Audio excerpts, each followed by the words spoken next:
एक जंगल में एक हाथी और एक बकरी रहते थे। दोनों बहुत अच्छे दोस्त थे।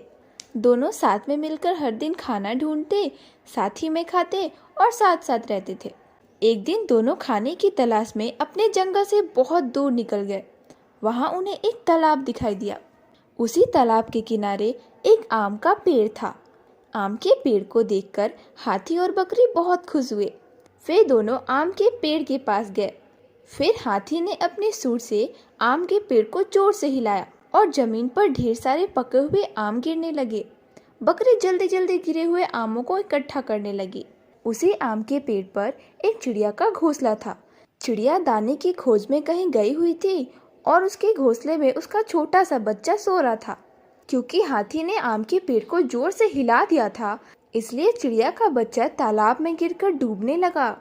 चिड़िया के बच्चे को डूबता हुआ देखकर उसे बचाने के लिए बकरी तालाब में कूद गई, लेकिन बकरी को तो तैरना आता ही नहीं था। इसी वजह से वो भी तालाब में डूबने लगी।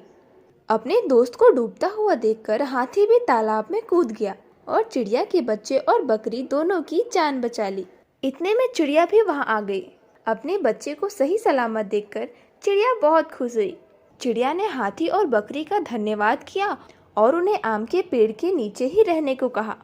उस दिन से हाथी और बकरी भी चिड़िया के साथ उस आम के पेड़ के नीचे रहने लगे। कुछ दिन ऐसे ही बीत गए। कुछ दिनों बाद चिड़िया का बच्चा बड़ा हो गया। चिड़िया अपने बच्चे के साथ जंगल में घूम कर आती और हाथी और बकरी को जंगल के किस पेड़ पर फल लगे हैं इसकी जानकारी दे देती। इस तरह हाथी, बकरी और चिड़िया मजे में रहते और खाते पीते। दोस्तों, हमें किसी का बुरा नहीं करना चाहिए और अगर आपसे कुछ भूल हो जाए तो उस गलती को सुधारना चाहिए और मनमुटाव दूर करके एक दूसरे की मदद करनी चाहिए।